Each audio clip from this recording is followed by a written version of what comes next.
Kanalına yaxşımı? Bugün ben sizlerge bu makaronadan salata qilishni göstermekçi.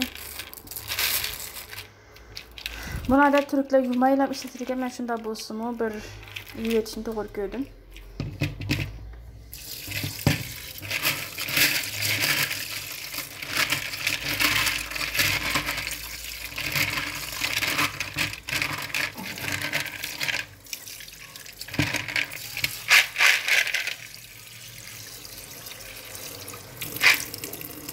Bunu da bilen yiyimiz.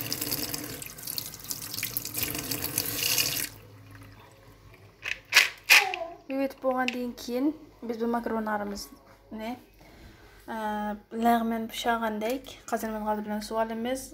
Buni to'kib o'tni ichib qaynatib pishirib olamiz.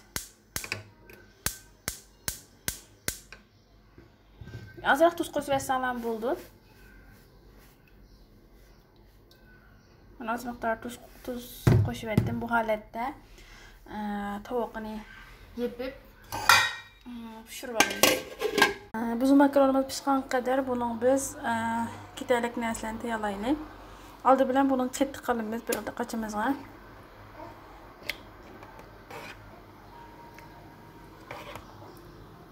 Men asosiy etdim 1,5 stakan atrofida qattiq qilaman.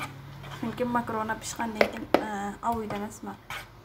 Shuning uchun men 1,5 hatta 2 stakan atrofida qatiqimni olib oldim.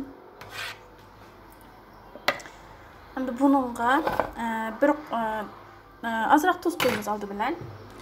Qaysi balda qo'ysak bo'ldi, samsaq qo'ysak, samsaqmi ketadi buningga. Kichik samsaqni ezib qo'llanamiz.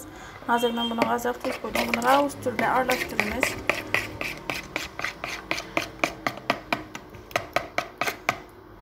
Aralashtirib oldik. Endi buningga 2 tish yoki 3 samsaqni ezib, mana shunchalik atrofida men ezib silib oldim.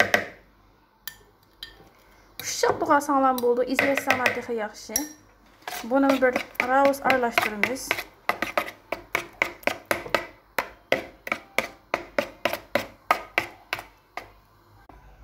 Makaronlarimiz pishib bo'ldi. Buni biz hozir süzgüç bilen süzüp olamiz. Mana makaronlarimizni süzüp oldik. Buni chayqaymiz. Burada so'g'uq suvda chayqaymiz.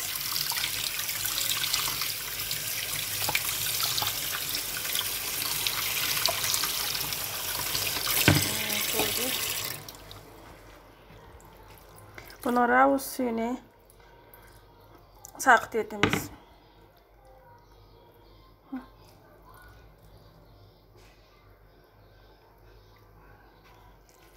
Endi bu makaronlarimiz har qanday shakldagi makarona ishlatsangiz bo'ladi. Men buni ishlatdim. O'sha bo'lgan. Shuni biz tayyorlab olgan qatiq bilan samsaq, tuzni tepsiga buni to'kamiz.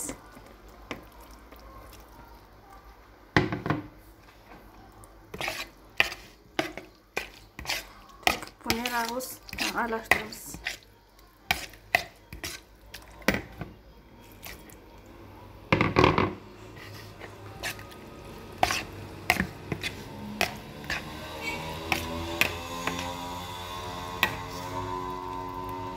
Mana aralashtirib bo'ldik.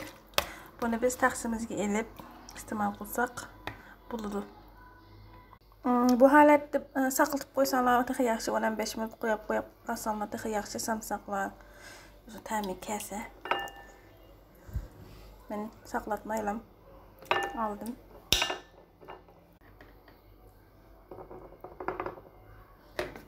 Mana bu holatda iste'mol qilsanglar bo'ladi. Sinab boqinglar inshaalloh sizlarga tetik qilar.